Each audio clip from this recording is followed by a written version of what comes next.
pemirsa dalam acara Ayo Sehat. Nah, tadi kita sempat ngebahas sedikit ya dok, kalau dokter Ari ini sekarang akan menjelaskan kepada pemirsa di rumah dan pasangan-pasangan yang pengen program punya anak.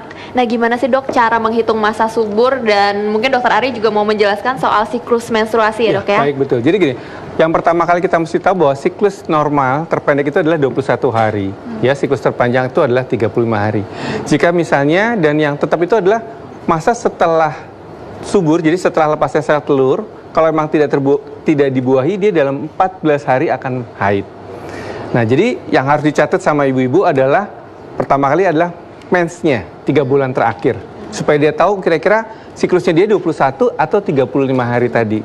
Dia siklusnya berapa hari. Sebagai contoh misalnya begini, kita bisa prediksi dari 3 bulan terakhir itu, dia akan haid misalnya tanggal 28 misalnya di sini. Oke, ya dok, saya buletin ya dok ya, kita tandain.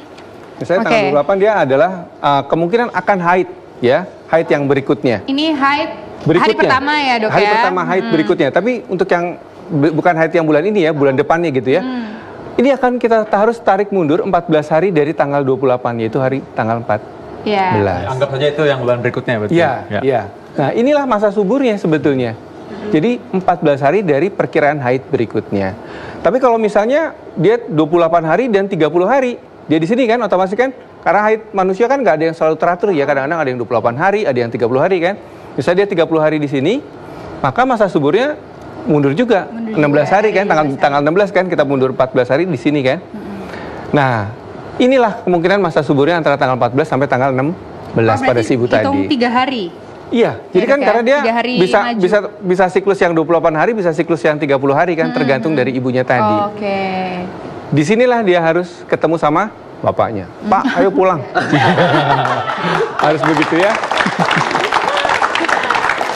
Karena yang suka salah tuh sebetulnya ibu-ibu tuh mikirnya dari mulai dia haid pertama 14 hari berikutnya. Jadi itu bukan. Karena masa dari mulai dia mens sampai sel telur itu matang dan lepas, ya, itu bisa berubah-ubah, jadi berbeda-beda pada setiap manusia. Tapi setelah terjadi masa subur lepasnya sel telur, itu tetap dia 14 hari. Kalau nggak dibuahin dia pasti akan mens. Jadi sebaiknya hitungnya dari yang nextnya. Perkiraan haid berikutnya, betul. Dan satu lagi yang penting adalah sel telur itu umurnya cuma 24 jam. Jadi gitu. Dan sperma itu lebih kurang 48 jam ya dok ya? Optimalnya. Ya, optimalnya. Iya. Ya, jadi di luar itu hanya rekreasi. Jadi fungsi reproduksinya nggak ada ya, karena masa subur sebenarnya cuma sedikit.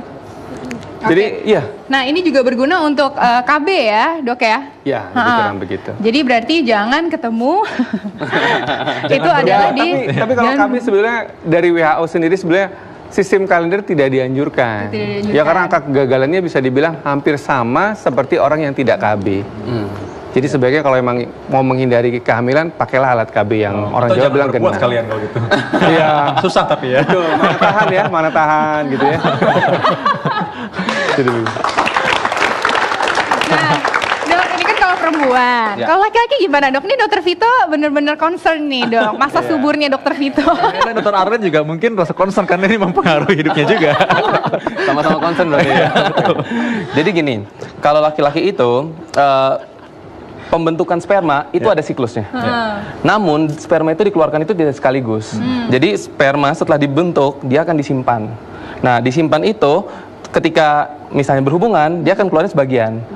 Kemudian berikutnya lagi ini akan jadi simpanan yang baru akan disimpan lagi. Nanti jadi nggak langsung keluar kayak perempuan. Sehingga siklus masa suburnya itu nggak ada. Karena blur sama simpanan itu gitu.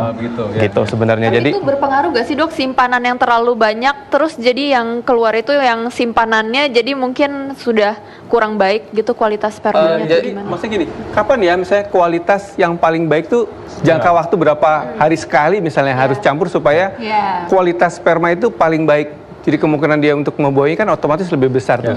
Gimana jadi sperma kalau misal kelamaan disimpan, itu kan disimpan di saluran epididymis namanya. Kalau kelamaan di saluran epididymis, otomatis jumlahnya akan banyak.